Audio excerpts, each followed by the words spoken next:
this is a question from Derek, and he's asking, what's your framework, my framework, right, to design an email campaign?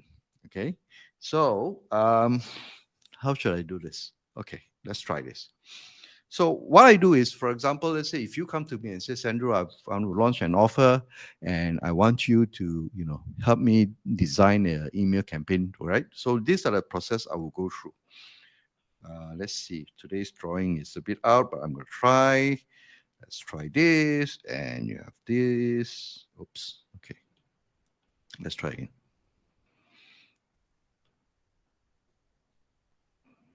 Okay. This one looks like a. This one looks like an alien, hive alien, right? So first, I want to understand is your offer, right? What are you offering? Okay, is it a course? Is it a product? Or is it a service? And then what I want to know is I want to know um,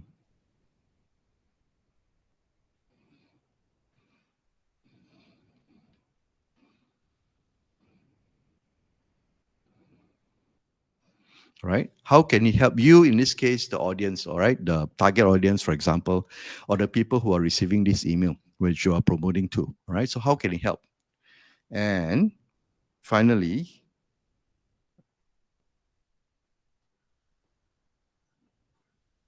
okay, actually, this is wrong. This is, wait, just, okay, let's do this again.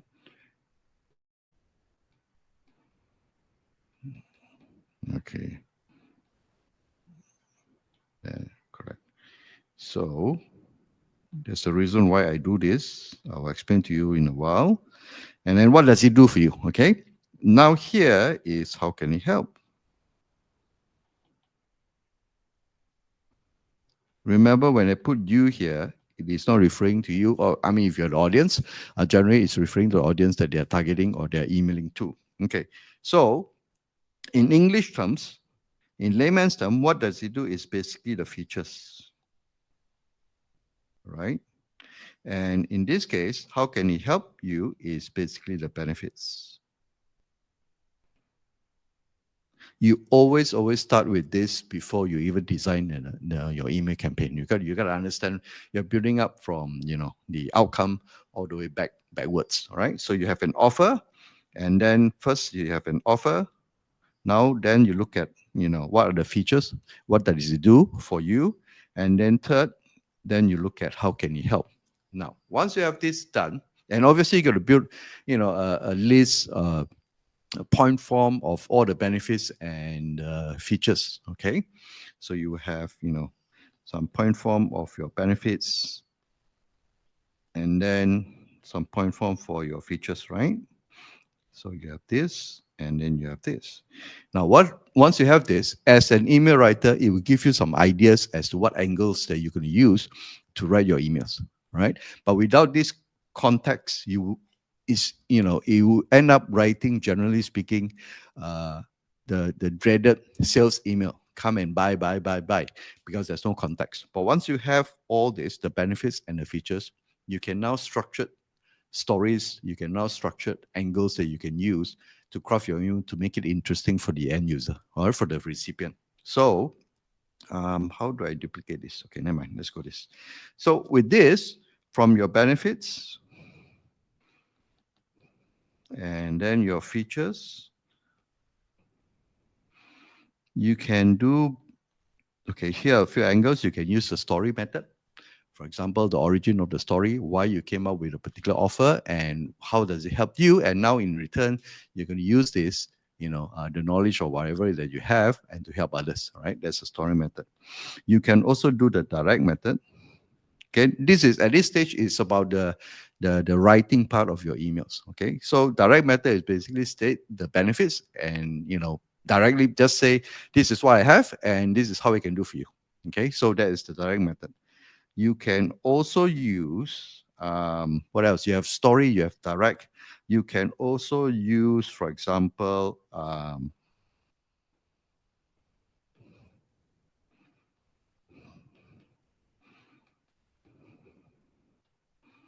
right? News or current events. For example, let's say is, there's all this talk now about recession, all this talk about uncertainty, for example. So if your product, to a certain extent, help people to get some get some outcome that will help them get out of this uncertainty, so you can then relate, right? So this is about I can't think of the word yet. This is about relating a particular event or news into your product, right? So you segue the from the news or events segue into your product or your selling angles. Okay, so that's one. So you can also look at features. So you can look at origin stories, for example, right? You can talk about basically the mechanics, right? How you do it, why you come up with this, for example, and what's the process, for example. You can have emails. So now, indirectly, you already have like 5 ideas for your emails. Obviously, in this case, you can also do testimonials. Okay. So at this point, so first you start by identifying what's the offer, let me try this. What's the, oops, can I use, what's the, yes. What's the offer? Okay. Can I have something brighter? Or it's not going to work. What's the offer? And then what does it do, which is your features? And then how can it help you, which is your benefits? So once you have listed on all this, that gives you ideas that you can look at spinning off your emails. And to further add to that, okay, from the benefits and the features itself, you can look at, stuff like stories. It could be a story method, right? It could be direct method. It could be news and current events, for example. It could also be testimonials, right? So that's how you can actually talk about the benefits through these 4 different angles. And if you want to talk about features, you can talk about how it was created, for example, and then talk about the processes. Okay, so mechanics in this case or processes. Right? You'll be surprised sometimes.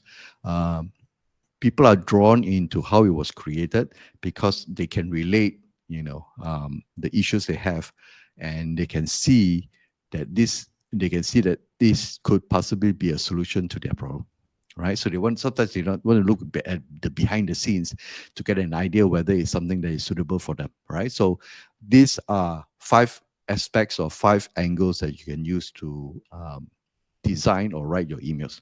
Now, with that in mind, then the next step is the sequence itself, right? Okay, I don't know I have enough space, but I'm going to try. So normally what I would do is I would start off with either 1 or 2 emails in this case, and I call it the curiosity phase, right? Why is what you know what how does it work, right? So curiosity phase is I'm going to email to, for example, let's say everyone on the customers list, and I'm going to talk about something new is happening, right? Without saying, and we can also give them some hints, of the outcome of this particular product without naming the product and all the things. So what I'm trying to do is I'm trying to get although they're on your list, I'm trying to get people to opt in. So in the email itself, I would have a link, right? Very likely I'll have a link and say, click on this link and you'll be registered or you'll be notified when the this particular product or this particular launch is available, right? So by saying about giving them hints and telling something a little background, right? I'm trying to filter the audience because in the end, what I'm going to do is the rest of the emails will be sent to only these people who opted in. So let's say you have a list of, let's say, 1,000 users or 1,000 subscribers, and maybe just 30 of them opted in, right? So your email sequence for this particular launch will be sent to them. Priority will be given to these 30. That means they will go through the entire process. What happened to the rest 970 of them? Okay, we'll come to that later. But generally, this is what you do, right? So a lot of people, this way, those who have indicated interest will not be complaining that you're spamming them because they already raised their hand and say, I'm interested, I want to know more. Those who do not or don't bother to actually click the link, obviously it's not for them. That's fine, right? So you shouldn't, and you shouldn't be sending this sort of emails to them anyways. Okay, so that's how the idea of segmenting and filtering your audience can be done this way, right? So once you've done your curiosity stage, then you probably have, let's say, for example, maybe 3 emails, and this stage is what I call the awareness stage. Okay, now this awareness stage essentially follows here. So these are basically the components that you can use for the awareness stage. Okay, okay, then my spelling is out. Let's try that again.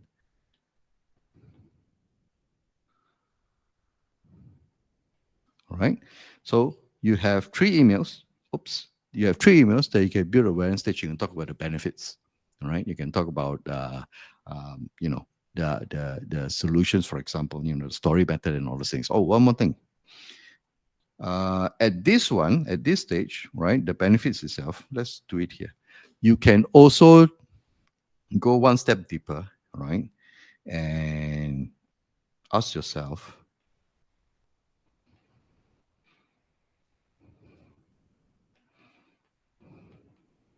okay, what pain does it solve? What sort of problems does it solve, right?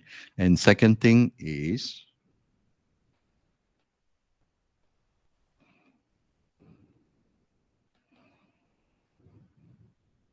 okay, what are the outcomes, you know, that you will be getting, or the users or recipient will be getting through by buying this product or this service from you? Okay, now this too is important because at the awareness stage, you can talk about the pain, you can talk about the outcome as well. So now you can have, instead of this five, you can actually add these two. So you have 7 angles that you can use, right? Now, each one of these email, you just pick one topic. Remember, it's always one topic at a time. Okay, you are not going to load the users because it's just an email, right? It's not a blog, it's not an article.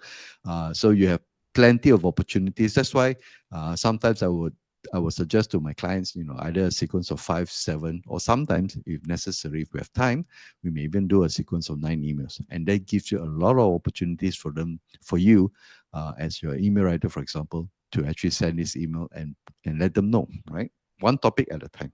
Okay. So you have 7. Technically, you can even do 7 days, right? So once you have done the awareness stage, next step is you then now go into full blown selling already. Okay. So in this case, here is kind of soft sell because the focus is on the reader. Okay. Here at this stage, okay, the selling is a bit more obvious, right? That's where this is the 2 or 3 emails that says buy now. Okay. And as an extension from this selling, then you have your,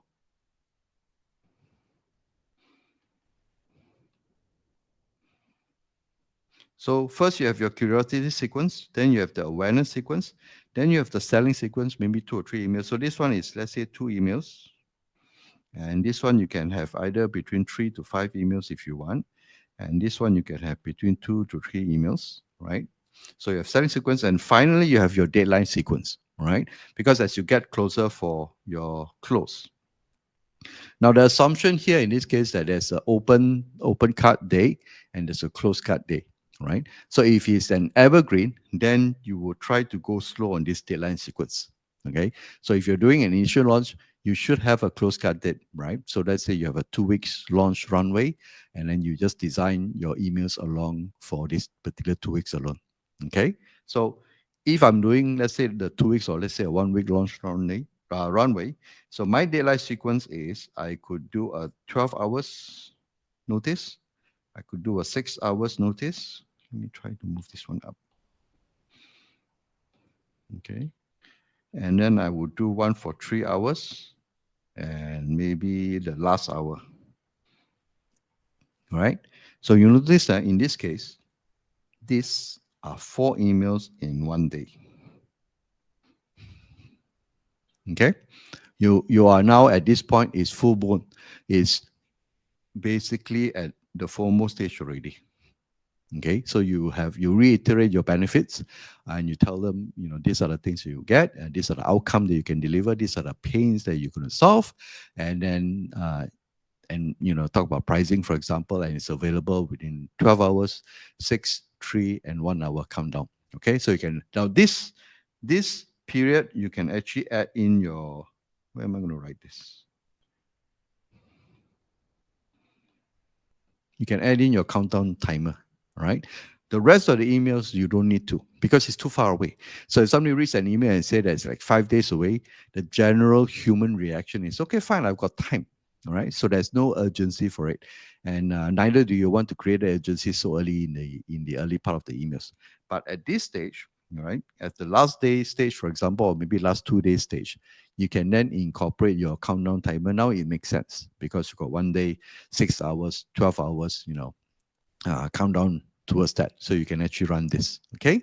So, and because you have a particular launch, you have a launch specific close, open, and close card days, right? Running 4 emails in a day is okay.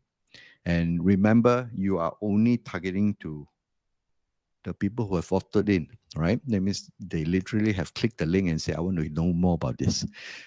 And obviously, and one more thing is, in your emails, you also want to give them an exit path in a sense that at the bottom of your email, besides unsubscribe, you can also say if you no longer want to receive emails related to this particular promotion, for example, you can press this link to exit and you will no longer receive this.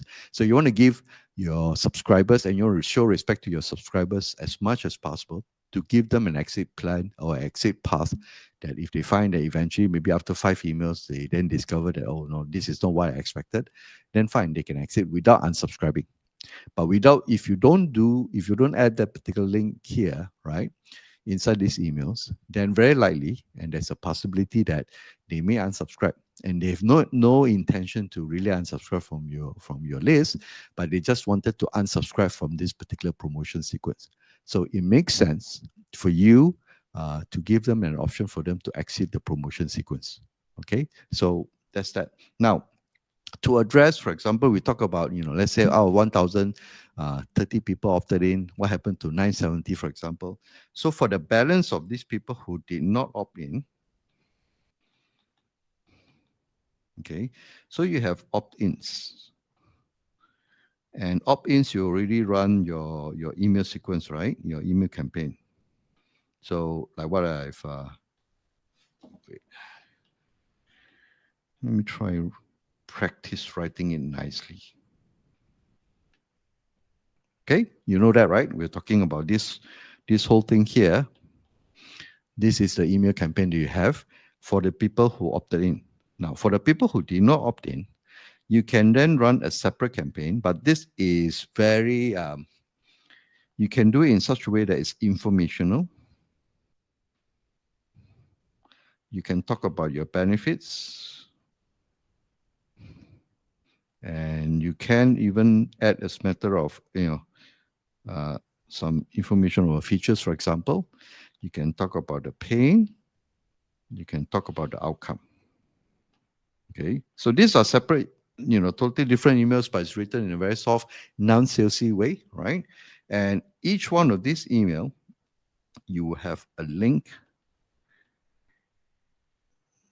Let me see. You have a link that moves them into the opt-ins page, and from here they will get the email campaign. So here, this one is going to be very brief. It's going to be generally